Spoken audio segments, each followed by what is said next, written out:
Halo, halo semuanya. Jadi ketemu lagi di seri kalkulus ya.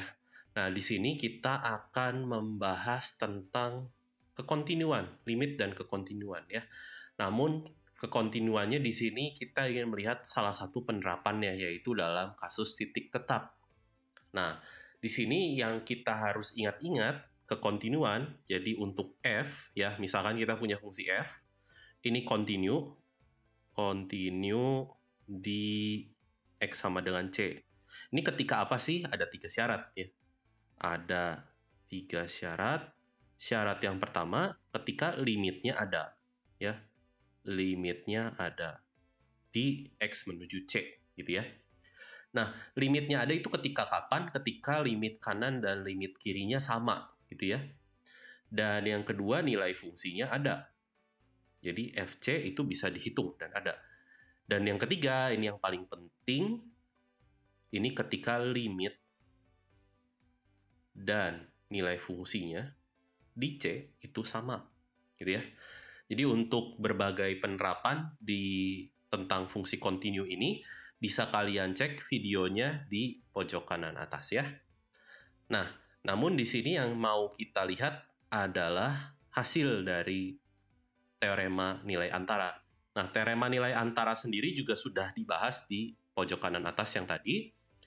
Jadi inti ceritanya teorema nilai antara, kalau saya punya f-nya fungsi kontinu di selang AB gitu kira-kira. Ini saya ilustrasikan saja ya.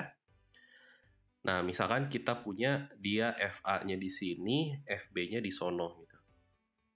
Nah, ini FA, ini FB. Dia fungsinya kontinu, ya terserah kayak gimana gambarnya.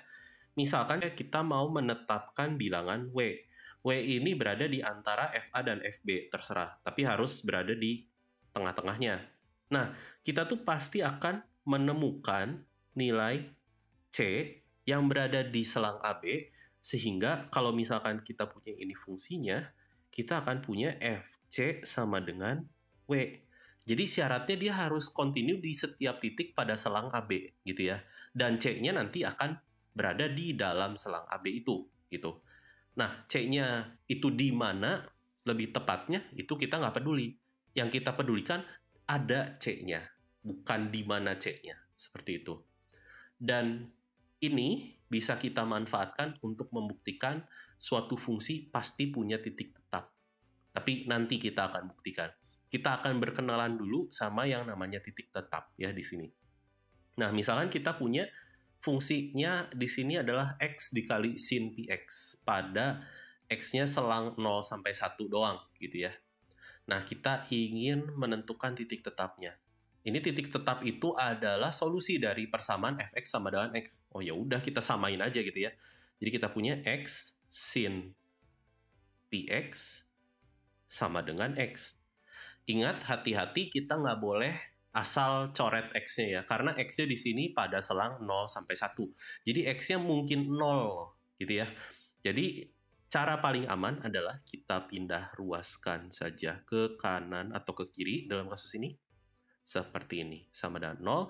Jadi kita bisa faktorkan. Kita punya sin Px dikurangi 1 sama dengan 0. Artinya apa? Artinya kita punya X-nya 0 atau sin Px min 1 sama dengan 0 atau sin Px-nya sama dengan 1 ya. Kalau X-nya 0 ini masuk ke dalam selang 0 sampai 1, jadi dia juga titik tetap.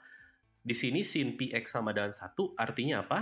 Px-nya sama dengan Pi per 2 tambah 2 NP gitu ya.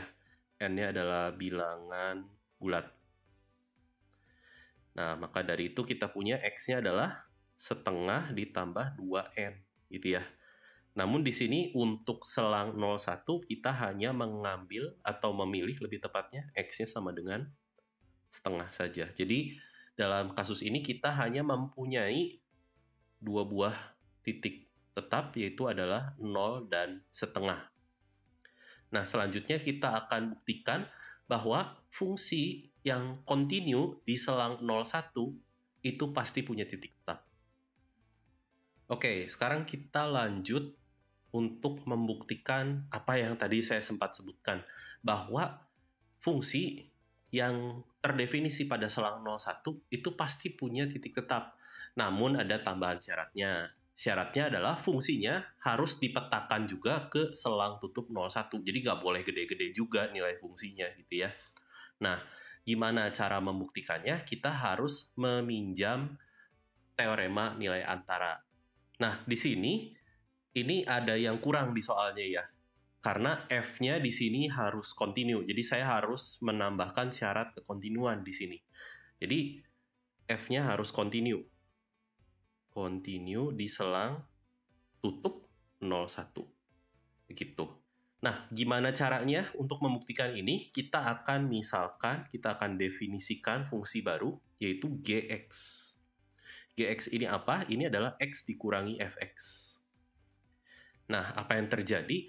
Karena F-nya kita punya dia fungsi kontinu, X ini juga fungsi kontinu, pengurangan dua buah fungsi kontinu juga fungsi kontinu. Jadi kita bisa peroleh G-nya adalah fungsi kontinu.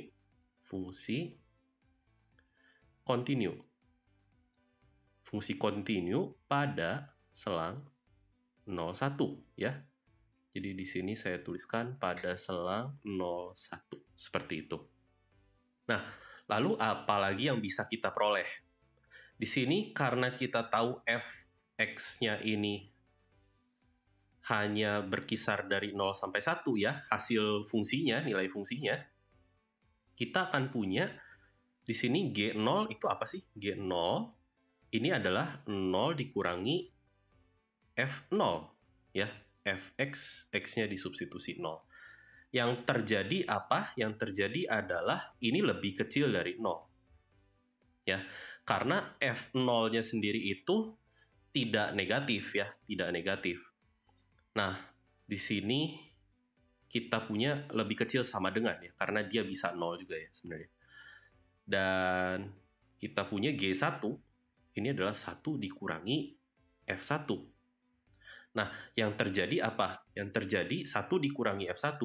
F1 itu pasti lebih kecil sama dengan 1. Artinya dia akan lebih besar sama dengan 0, gitu ya. Karena 1 dikurangi sesuatu yang lebih kecil dari 1. Ya, pasti lebih besar sama dengan 0. Masih positif ya jadinya ya. Nah, ini kita melihat dua buah tanda yang berbeda. Nah, dalam kasus G0-nya sama dengan 0, atau G1-nya sama dengan 0, kita akan memperoleh ini titik tetapnya dong. Titik tetapnya langsung ketahuan. Kenapa? Karena kalau G-nya kita punya sama dengan 0, berarti Fx-nya sama dengan X. Balik lagi ke definisi dari titik tetapnya. Jadi kasus ini selesai ya. Kasus untuk sama dengan selesai. Namun gimana kalau kasusnya lebih kecil doang atau lebih besar doang? Nah, kita punya yang namanya teorema nilai antara. Saya singkat jadi TNA aja ya. Akibatnya kita akan punya terdapat C yang berada pada selang buka 01 sehingga GC itu 0. Karena yang satunya negatif, yang satunya positif gitu ya. Mirip kayak grafik yang saya sempat gambar tadi gitu ya. Ini artinya apa? Artinya ya C dikurang FC sama dengan 0, yaitu FC sama dengan C. Oh, berarti titik tetapnya C gitu loh. Jadi dari segala macam kasus yang kita sudah punya, pasti ada titik tetapnya. Setidaknya ada satu. Kayak gitu. Oke, selanjutnya kita akan lihat lagi fungsi yang sempat kita bahas tadi ya.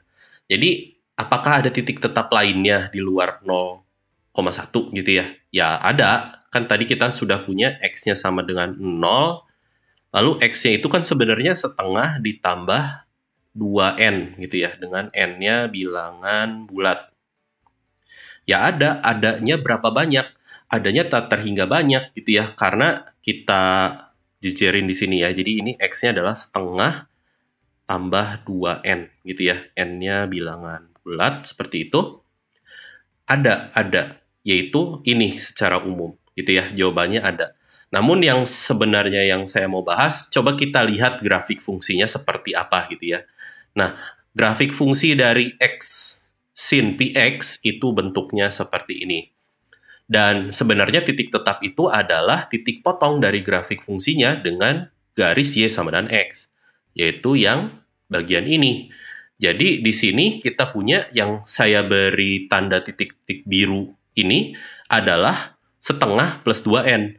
Dan kita bisa lihat di titik 0,0 juga dia berpotongan gitu ya. Jadi ini semua adalah titik tetap dari fungsi f. Namun apa yang menarik di sini? Kalau kita ingat-ingat lagi pembahasan tentang fungsi trigonometri, biasanya kita punya bentuk umumnya adalah A dikali sin bx begitu ya kira-kira. A ini biasa kita kenal sebagai amplitudo. Namun biasa kita kenal amplitudo itu ya biasanya bilangan gitu ya. Misalkan 3 sin x berarti ya lebarnya paling besar 3, paling kecil min 3 gitu ya. Namun sekarang apa yang terjadi jika A-nya kita kalikan dengan suatu fungsi gitu ya. Ini A-nya ini fungsi gitu ya, fungsi x. Yang terjadi amplitudonya juga ikut mengikuti fungsi x. Yang kita bisa lihat sekarang dia minimum dan maksimumnya yaitu di x sama min x gitu ya. Jadi ini saya punya plot yang berwarna merah, itu adalah garis y sama dengan min x. Yang terjadi grafik x sin px ini seperti kayak dibungkus gitu ya, dibungkus sama garis y sama dengan x dan garis y sama dengan min x. Nah, garis-garis ini yang biasa kita kenal sebagai kurva amplop ya. Kurva yang menyatakan amplitudo dari suatu grafik fungsi. Begitu. Oke, sekian. Sampai jumpa di video-video selanjutnya. Bye-bye.